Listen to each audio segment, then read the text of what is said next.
Hello, everyone. Welcome back to Beat the Big Guys. I'm Sandy Rosenthal, and I'm so excited about my guest with me today.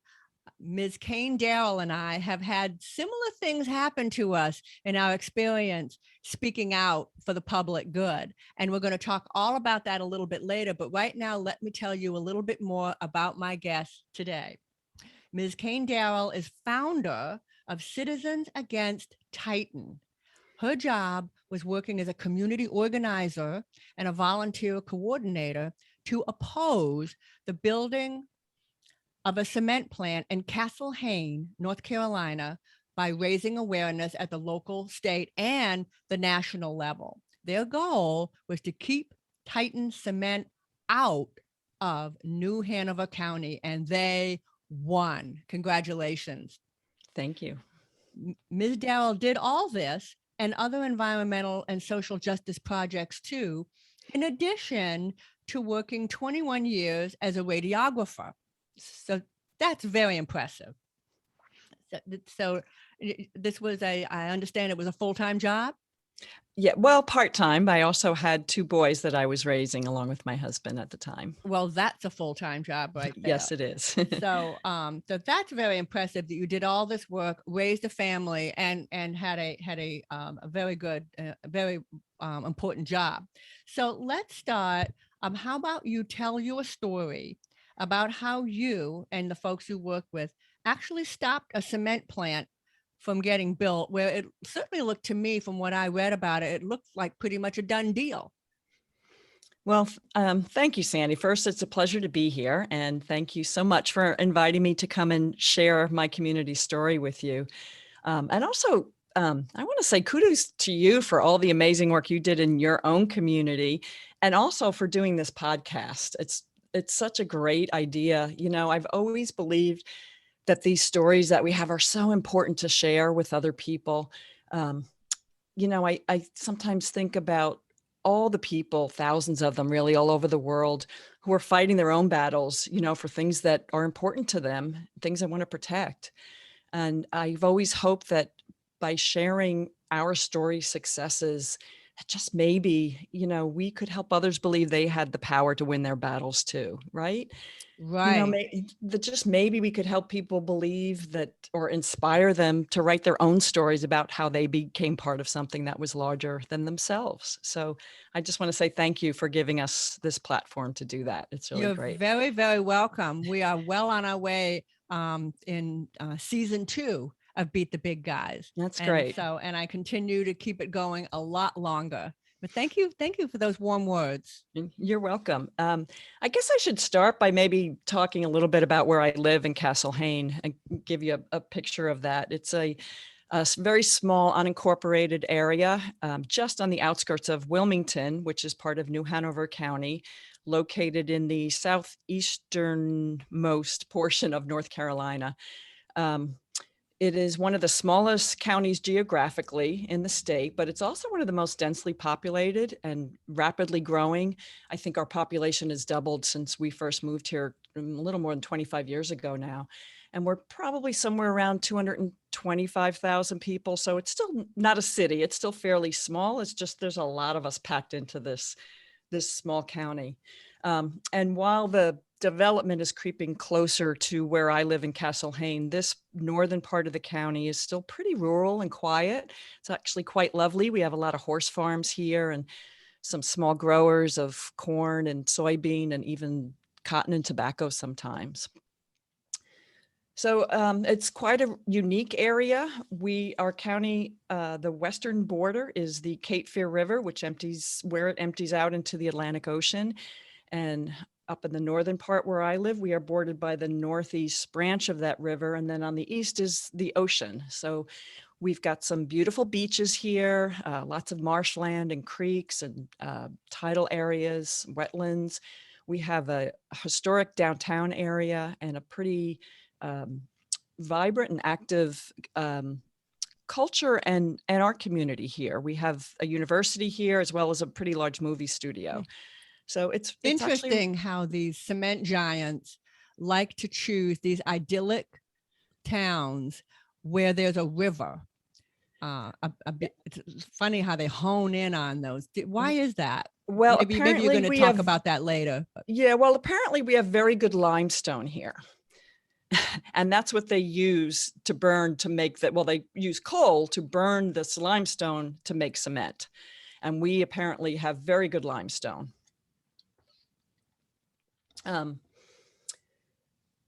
So I guess when I start this story, the first thing I would like to say is it's really not my story. It's a story about a community's journey and about the many, many, many people who work so hard to make sure that story had a happy ending.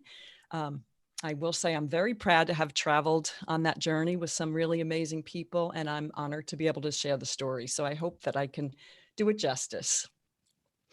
And I think I'd like to start that story with one of my favorite quotes. I have a feeling you might be familiar with it. It's by Edward Hall, and it says, "I am only one, but I am one.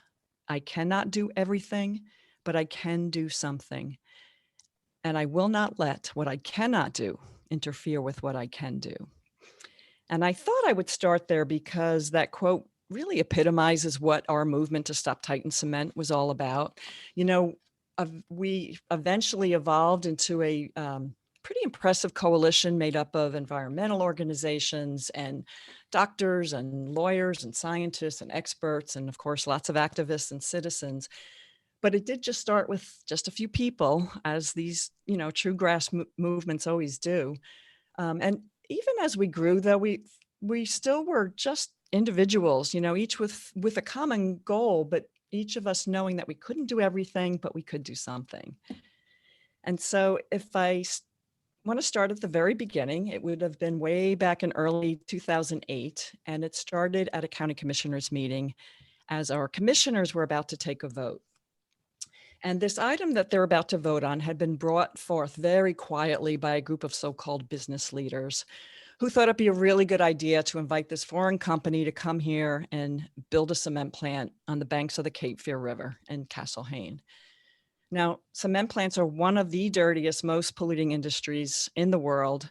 And this one, if built, would be one of the largest in all the United States. And yet, when they made that decision, they didn't invite one expert, one scientist, one hydrologist, one geologist, one healthcare professional, certainly no citizens, to the table when that decision was made. But I guess so this decision, so it's now 2008, and the Mhm. commission is taking a vote. So when was that decision made? Well, that's the big question, isn't it? I'm sure it was discussed behind closed doors, but they, put a tiny little blurb in the newspaper about this item on this agenda item. And, nobody really knew about it, except luckily for us, a couple of pretty savvy citizens and a few of those experts. And they did show up at that meeting. Now, there wasn't much they could really do, but they stood in front of their elected officials and they asked them to, at the very least, please just delay the vote until they had done their homework. They just pleaded with them to hold off, do the research, see if this is really the kind of, the kind of industry we wanted or needed in our county.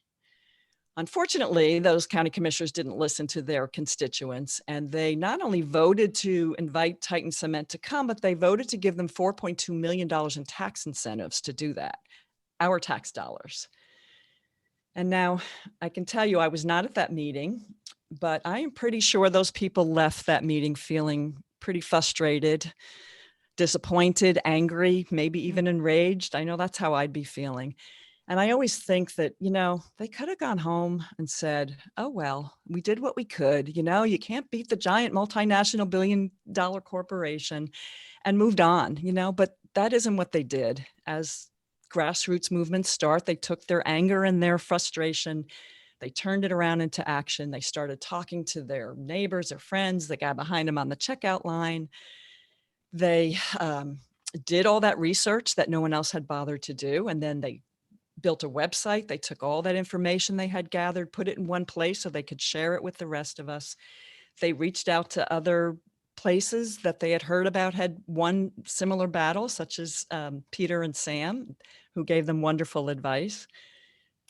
Just so that our listeners know what you're talking about, my third episode of season 1, I interviewed Mr. Sam Pratt, who he, with his group that he worked with, he led a group of people. They also stopped a cement plant from getting built. It wasn't Titan, it was the St. Lawrence cement plant, but it was a very similar thing, an idyllic little town on a river near a bay, a beautiful community, and that community fought back and won as well. So I just wanted to our listeners to know who you were talking about when you mentioned Sam Pratt and Peter Young.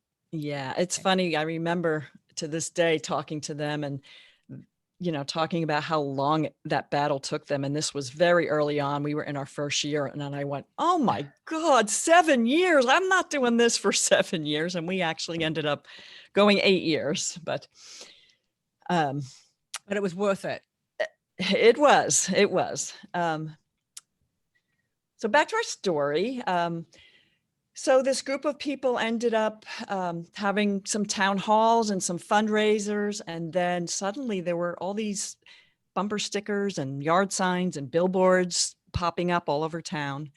Now, back in 2007 and 8, I actually was very busy volunteering in my spare time for a political campaign, but I did see those yard signs, and I went home one day, got on my laptop and typed in stoptitan.org.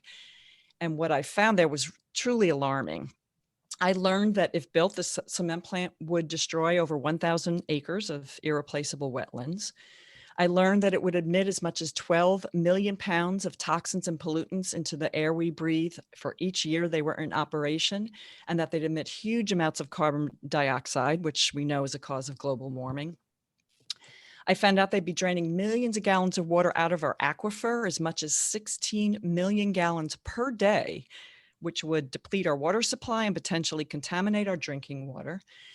And I found out that over 8,500 children attended school within 5 miles of where they wanted to put this plant, and that children are especially susceptible to the kinds of pollutants that would be coming out of their 40-story smokestack. And I realized I would be living just a couple of miles where this plant was, and that, not only would our air, our water, our environment be threatened, but our property values, our quality of place, our quality of life, they were threatening that as well. So by the time I was done reading, I wasn't sure what I could do, but I knew I had to do something. That did it. You were going to do something. That's it. I wasn't sure how or where or when, but I had to help. And soon after that, I heard about a protest rally that a bunch of the UNCW Eco Club students were holding downtown. And I showed up at that rally with my homemade sign, walked up to those organizers, and I said, how can I help? Of course, I never realized that by asking that question, I would be spending the next 8 years of my life fighting to keep this plant from happening. And I guess I'd like to first, maybe next, talk a little bit about that very first meeting. There were just a few of us, maybe I'm thinking 6 or 7 of us. And I can see us, we were all sitting around a table on Julie Hurley's dock. This was probably, I guess that would have been 13 years ago now.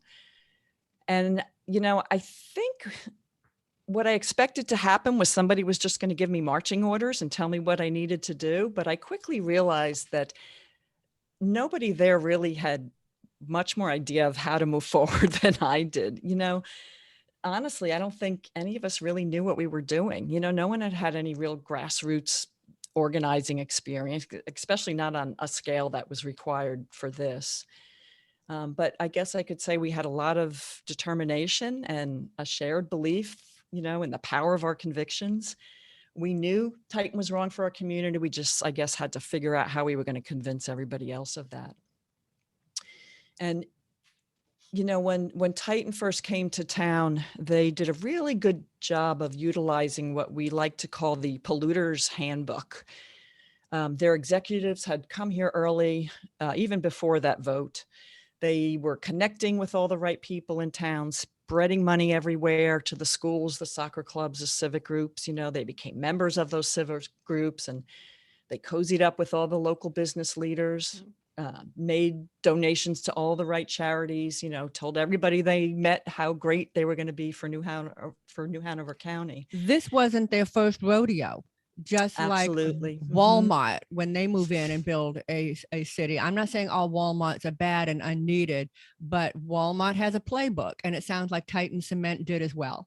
Yes, they did. Yes. So we definitely had our work cut out for us. And we realized that our first job was probably going to be to just inform and educate. That we recognized, and that's when I actually recognized that maybe some of the things I had learned on that very successful political campaign, I could put to use here. And so I grabbed some clipboards, I created a petition, I called a couple of friends, and then we just went out and started talking to people. I think we realized right away that we didn't just want to get people to sign a petition. We wanted to have an opportunity or a way to start a conversation with people. And our goal was probably, I don't know, fourfold: to, raise awareness, educate the public, to build the opposition and document that opposition, as well as getting contact information for all those who opposed. And it was also to recruit more volunteers, of course.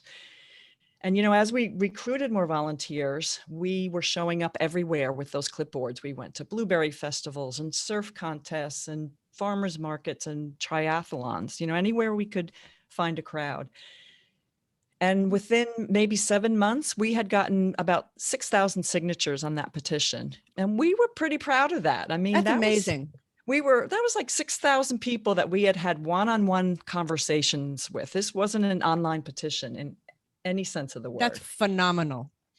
Yeah. And at that point we said, maybe we should show this proof that the opposition is growing to our wonderful county commissioners.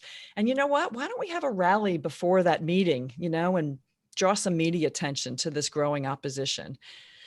And so again, not really knowing what to do, we put a little team together. We just started calling through that list of names that we had gotten. We lined up a couple speakers, Googled how do you write a press release, had a sign making party, and then just hoped that we could get, 50, 75 people to show up. Well, I think we had about 300 that showed up. We literally were lining the streets in front of the county courthouse for 2 blocks. We also were the lead story on all 3 of our TV stations on the evening news that night, and we made the front page of the paper the next morning. So we were pretty pumped, definitely feeling empowered, And I know how important empowerment is, right? You really need it if you want to stay motivated and inspired, and if you want to motivate and inspire other people too. So we just kept moving forward. We got better as we went. We strategized, we organized. We constantly were trying to find new and creative ways to, stay in the public's eye, to keep the media showing up at our events, and to stay in the forefront of people's minds. And it was a lot of work, for sure. But not, and while you're taking a sip, and that's good because our throats do get dry when we talk. I know that very well.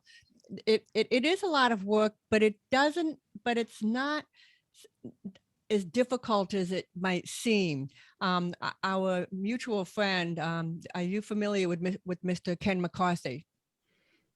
He once told me, when I felt like how hot, like I kept having to come up with new and creative ways to keep everybody engaged and keep the media coming. You don't have to reinvent the wheel. Mr. McCarthy once said, life is a cornfield and you only need to rise up just a little bit higher than the rest of the cornfield to get seen. You don't have to be 50 feet higher. So anyway, with that, I don't want to, your momentum is great, and I don't want to step in there and stop you, but you had just got finished saying how one of the things you did to keep the media involved and to keep your members involved was new and creative ways to keep the energy going. Yeah. And I guess, maybe I could talk a little bit, I say it wasn't always easy, but I'm thinking about these different successful events we had, and I'm smiling, because the memory of it is so great, to come up with some of these ideas and work with such amazing people who are lifelong friends now, and meeting so many new and interesting people throughout all of it. One of the things we did, we called it Picnic in the Park, why cement, living in a cement town is no picnic. I think that's what it was called. And I had actually met some other people when I was in DC speaking, who lived in areas that had cement plants and were very active in fighting those cement plants. And their stories are heart-wrenching. You know, their kids that were sick and all the cancer clusters. And anyway, I thought, well, why don't we invite those people to come and tell our community those stories? So that's what we did. We rented a park up here in Castle Hayne. We had free food and live music, and we let these people tell these very powerful stories about what our future would look like if this was going to happen. Another thing we did, I remember. That's brilliant, by the way. That's Thanks. really brilliant. I Yeah. don't think I've ever heard that idea before. You know, to get somebody who's been through it already or experiencing it already. That's brilliant. Thank you Yeah. for bringing that Well, to our thank you. listeners' attention. Thank you. And the people that we brought in were just really amazing people. We're so grateful that they took time out from their busy lives to come do this for us. It was pretty wonderful. I remember when we hit the 5-year mark, and, you know, we're all starting to feel a little bit of burnout. And we said, you know, when Titan first came to town, they said they'd be up and running in less than 2 years. And now we were at 5, and we had delayed that for 5 years. And that was a good reason to celebrate. So we had a celebration event. We only talked about the successes, not about the doom and gloom of how bad cement plants were. And we had live music and games for the kids. And we even unfurled this, I don't know, it was 20-foot long, maybe 4-foot high scroll that had all the names that had signed our petition on it. And at that point, I think we were up to something like 16,000 at the 5-year mark. That was a good visual for our pictures too. But, you know, as I said, it wasn't always easy. I mean, it takes a lot of Good time. visual you meant for the media. Right? Absolutely. The media Yes. loves a prop. Yes. And we learned as we went that put that in your press release. These are the visuals we're going to have. You know, there was another one we were going to do that didn't work out as planned. But I'm trying to remember now, we won't let Titan bulldoze their way into our community. And we told the media we were going to have a real bulldozer there, except it never showed up. So that didn't work out too well. The media did, the bulldozer did not. Well, and you know what? It still worked out. It sure did. Yep. We were still in the news without the bulldozer. But I guess, you know, you have to remember that we were all volunteers and we all had jobs and families and other responsibilities. And 8 years is a very long time to stay committed to, you know, any kind of cause. So when was that moment when you realized you've won?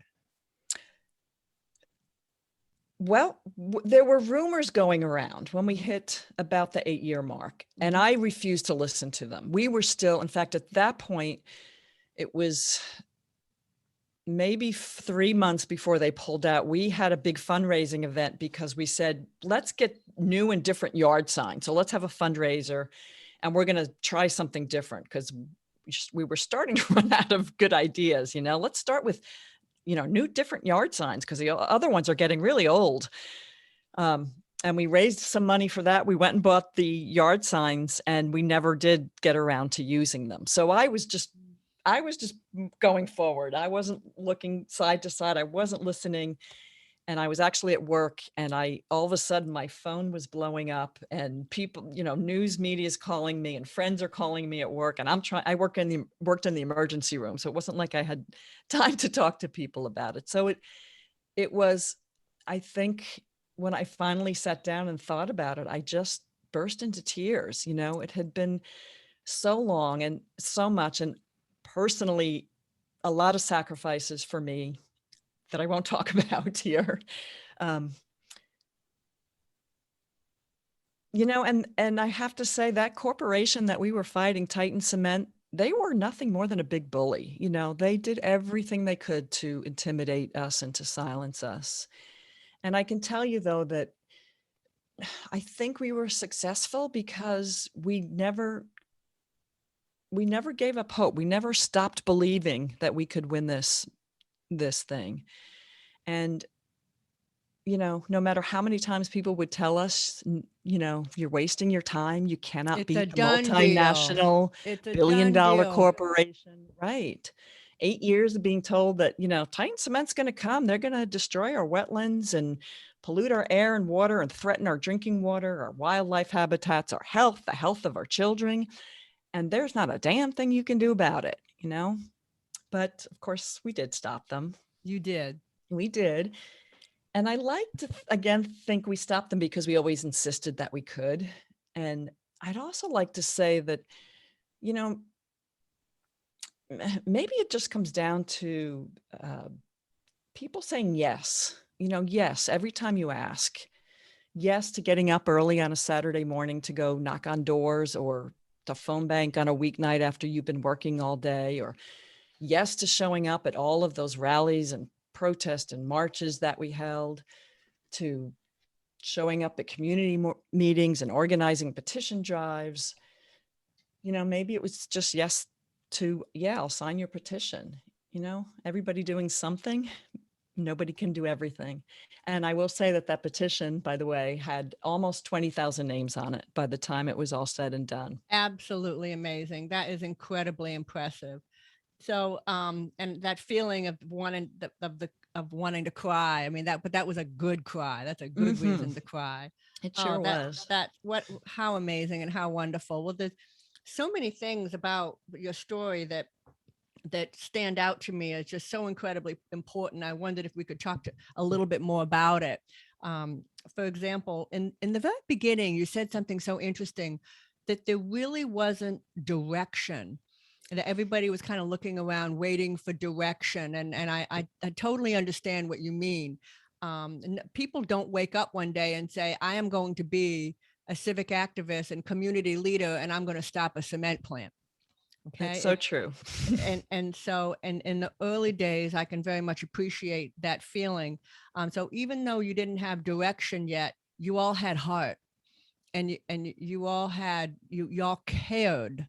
And that's what coalesced you together. And then eventually, it sounds to me like there were leaders. There was a main leader, and then you were a leader, and there were committee leaders. It sounds like that happened, but it doesn't have to happen on day one. Correct. Yeah, you're so right. And I think that's why I wanted to talk about that first meeting I went to and saying, okay, what am I supposed to do? And everyone's looking at me going, Kayne, what are we supposed to do? I don't know. What are we going to do here? How do we do this? So to our listeners, don't despair if you don't have all the answers on day one. Don't despair if you don't have a playbook like your community leader. Titan Cement had a playbook. Walmart has a playbook. St. Lawrence Cement has a playbook. Don't worry that you don't have a playbook. It'll come. It'll come. If you've got the heart and the determination and the empowerment, it'll come. Yes. And you also mentioned something interesting, even in this day, this digital age, where you can put up a petition online, as opposed to the way we did it 16 years ago or 20 years ago. Even in this day and age, when you have a Rally Starter and Move On and Change.org, the face-to-face is still important. And you have to have both. You must have both. Yes. You cannot completely rely on everything being done online. And so I understand you had, so what was, refresh my memory, what did you do where you got people together? You had a party to celebrate 5 years, and the plant's still not built. That's right. Yeah. Okay. And these are really critical and more important than you think. And they got to get up and get out of the house. Yes, that's so true. I have to say too, that while this story that we have about how we stopped the corporate titan from coming here and threatening to destroy so much of what we love it's a pretty big deal. They were a multinational billion-dollar corporation, and they thought it was a done deal. And everybody did when they first came here, for sure. Absolutely. But I don't even think that's the best part of the story. I think there's actually a bigger story, maybe one that's a little more important to tell. And And that's the story of what happened to us because of Titan Cement. Because we had grown into this community of citizens who are now informed, engaged, and again, empowered. And we're a community that has really found its voice and has found the strength and the conviction to stand up and demand that that voice be heard. And I really think that the ripple effects of that are going to have really positive and powerful impacts, not for just for years to come, but actually for generations to come. And that's what I think is the bigger story here, you know? I couldn't agree more. One of the things that I cherish almost on a daily basis is all the friends I have now that I never would have met Hmm. had we not banded together, for in our particular case in the city of New Orleans after the levees broke. The designer and builder of the levees was hiding this from the American people and Congress, and our job was to get the truth out there. People needed to understand why New Orleans went underwater. It wasn't because of just a hurricane, it was because of defective levees, defective engineering. But on the nonetheless, had I never, it was me and my son that started our movement, my 15-year-old son. I was 48 at Wow, the that's time. So had we never done that, um, I have so many friends I would never have met, and yes, relationships and communities I would never have become a part of, which right. is was something that you're right. That's a story that's really not out there, and I'm glad we put that out there today. Oh, the friends you'll meet. That's right, right. And, there's always going to be, unfortunately, another battle, and, I've seen other people jump into these leadership roles, and I know they were inspired by, our successes. They saw with their own eyes that, yes, there is such a thing as power of the people, we've had, we're dealing with stuff in our river from DuPont upstream, and we're dealing with just the things every community is dealing with, but we're standing up to them now, and I think that all started thanks to Titan Cement, the silver lining maybe in all of This, it. oh, that's definitely a silver lining. Hmm. If you were to thank Titan Cement for anything, it would be that. So, and one other thing I wanted to talk about for just a moment, you brought up something that's very, very important to our listeners, and that is how to write a press release.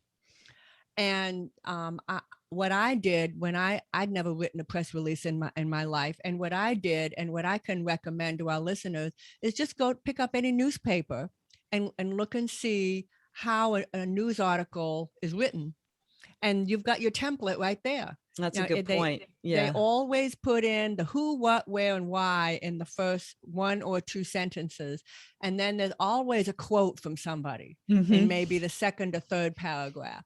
That's right. And so just pick. So if you want a free lesson, just open your newspaper It's a or good go point. online and Yeah. look at a news article. So you've got free templates right there for the taking. But there's a little bit more to a press release than just copying a news article. Would you mind filling that out a little bit for our listeners on how you learned to write a press release, how your group learned to write a press release? Well, like I said, we actually Googled it to start, but Okay. we got much better at it as we went along. We also had great resources at having a university here, and that was really helpful. Um, we had a lot of the UNCW students that were part of our movement that were taking, marketing and different kind of courses like that, that were very helpful. Um, and they're the ones that taught me things like having a visual, and we learned pretty early on that we had to come up with a new angle every time. Otherwise it would be, hey, we've covered this already. Yeah, we've covered the Titan Cement story. So that's where we were constantly saying, okay, so what's the new angle here? We did one event where we actually did a march from the school that would be closest to where they wanted to put the plant all the way down into Castle Hayne um, at the busiest time of day, because we wanted to be live at 5 o'clock news. And we did Titan's target. So who was Titan targeting? They were targeting me and a local pediatrician. They were targeting our county committee. There was a lot of really underhanded stuff they were doing that we were bringing to light that hadn't been brought to light. So that was our little angle for that particular march that we had. That actually was also really successful. And we were thought, oh, it's 5 o'clock, we're going to get 40 people. And we had about 100 people show up, blocked all the Fantastic. traffic. But you raised a good point, and I'm so glad you did for our listeners. Somebody within the group needs to learn how to write a good press release. That is key. Everyone doesn't have to know how to write one, but you just get one person that knows how to write a good press release, because they can write it from anywhere. They don't even have to be in town. They could be on vacation and still throw together a press release. Yeah, and there is a trick to it. There's definitely a template that you need to follow. But that brings up a good point too, in utilizing whatever resources you have, whether it's somebody that knows how to build a website to get your website built, or somebody that can write a press release, or whatever, it's artists who can help you with some cool t-shirts, or whatever it is. And you don't need all those things on day one. And so don't fret if you don't have them all on day one. Right. And as more people join, as more people see the value of what you're doing, people go, hey, I not only do I believe in what you're doing, but I know I'm a good copywriter. Okay. Exactly. Or I'm an artist. I can. And I've got this great idea. What about we do this? And you'll get a lot of people with that. In fact, as a warning to our listeners, you're going to get a lot of people. I've got a great idea. You should do this. and tell you what they think you should be doing. Right. And you just have to be patient. You have to give them your ear, and then don't be surprised. And don't be surprised if some people are annoyed with you for not leading your movement the way they think you should. But that's just the fact of life. That's just the fact of life. I know I have said more than once, wow, that's a really great idea. You should do that. That's a good one. I have to keep that one in mind. So, okay. So I'm going to ask you a couple more questions, but I think I wanted to point out for our listeners that Kayne did mention a few minutes ago Mr. David Hill, who was also being targeted by Titan Cement. And I want to let our listeners know that the same thing happened to my guest, Kayne Darrell, and me, and that we were threatened with lawsuit by the big guys. In the case of my guest, because of there was a settlement, she cannot discuss any details, but I can, and I'm going to right now. So I'm going to step in for just a moment, not long, because I want my guest to do most of the talking today. But in February of 2010, Kayne and Mr. David Hill. It's actually Dr. David Hill. He's a pediatrician. What did I say? You said Mr. Oh my goodness. It's Dr. David Hill, a pediatrician. Thank you so much for catching that. Made comment at a commission meeting for the county. And in their comments, they stated why they didn't want a cement plant in their community, when apparently those comments hurt the officials' feelings with Titan Cement. And more than a year later, my guest, Kayne, was sued and for slander. And she found out about it when a reporter called her and asked her for her comment. She was sued for slander for the amount of $75,000 in damage. Now, again, my guest cannot discuss this, but all any of you have to do is go online and Google Kayne Darrell and Dr. David Hill, and all this information is going to come up. So I'm not discussing anything that's not fully available online. But there is a name for this type of lawsuit. And in polite company, I'm not going to tell you how I feel about that kind of lawsuit, but there's a technical name. It's called Strategic Lawsuit Against Public Participation, or SLAP for short. And it's exactly what it sounds like. It's a reprehensible, evil act by organizations with deep pockets that they get a bunch of attorneys together and file lawsuit or threaten lawsuit with one goal: to shut people up and to frighten them and to intimidate them. And it works very, very well, unfortunately. But the good news, and I really want our listeners to know this, because I'm certain that many of you out there have stopped in your tracks against standing up to the big guys in your community because you were afraid of lawsuit. Okay. People talk about it all the time. I don't want to get sued to do this. I don't want to get sued to do that. Fortunately, 31 states now have something called anti-SLAPP legislation. And what that means is, and Louisiana, and the reason I know about this is I was threatened with lawsuit by the American Society of Civil Engineers for speaking out on behalf of the public good. And they, the local attorneys in New Orleans, Adams and Reese, represented me pro bono, citing that anti-SLAPP legislation, which basically says had the American Society of Civil Engineers filed lawsuit and had it come out in court proceedings that I was exercising a fully protected right to free speech, that meant that the ASCE, the trade group, would have to pay all the legal fees for me and them. So it's designed to stop organizations from being bullies. That's what they are. They're bullying. They're bullying. They bullied my little fledgling grassroots group and a bunch of high school kids over a video that we had made and posted to YouTube. They threatened these high school kids with lawsuit. Reprehensible. Wow. Well, but the good news is just the bad press from these lawsuits is enough to do so much harm to the goodwill of these organizations like Titan Cement, like the elite American Society of Civil Engineers. In its 200-year history, had never had a scandal like that. Okay, so take heart, take courage. You know, if you are concerned that you could be threatened with lawsuit in your state, just go online and look. You might be in one of the 31 states with anti-SLAPP legislation. So enough about that, because I really want to, this is all about my guest. And is there anything else that you would like to share with our listeners to empower them? Well, or give them encouragement. Hopefully by sharing this story, that's what I've done. You know, it is a great story to tell.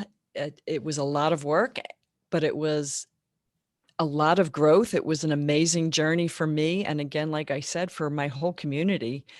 And the fact that we came out of it on the back end successful, I never doubted that for a minute, never for a minute. And I think that's what kept me going and kept all of us going for 8 years. And, you know, enabled me to continue to try to motivate and inspire, you know, other people within my community, all the amazing people that did such great work, which I will take this opportunity to say thank you once again to my amazing community for, you know, sharing this journey with me, and all the credit really goes to them. It really does. Well, that was beautiful and it was perfect. And I want to say again, I've already said it once today, but your idea, I don't know if it was you personally, but your group's idea to bring in survivors or victims or whatever you want to call them from places with cement plants in their backyards was brilliant. Really, really brilliant move. Thank you. That was part of, I got invited by Earth Justice, which is a great environmental organization in DC, to come as part of their 50 States for Clean Air group. So they invited 1 or 2 people that were doing work for clean air in every state in the United States. And a couple of us were asked to speak on a panel. They asked me like 2 hours before if I would speak. So I'm on the bus going over to this big room full of all these, you know, politicians and committee staff people, and Gina McCarthy, the head of the EPA, was even there to tell my story. And I'm jotting it all down on the bus on the way there. But that's where I met all these people with these just heart-wrenching, brave people with these stories to tell about, you know, the kind of things they were fighting. And I got home and I couldn't stop thinking about them. And I'm like, man, I don't want that to be us. You know, we've got to stop this thing before it starts, or we'll never stop it. Well, it was a brilliant move. And this, in addition to all of the other things you did, it worked and you won. Congratulations. Yes, we did. Thank you so much. And thank you again for giving me this opportunity. Well, thank you again, Kayne Darrell, for joining me. And I hope all of you enjoyed this episode. Make sure to subscribe, rate, and review this podcast on all of your favorite platforms. And remember, no matter who you are, you can beat the big guys. Thank you. Okay, stay with me. Stay with me. I'm just going to stop recording.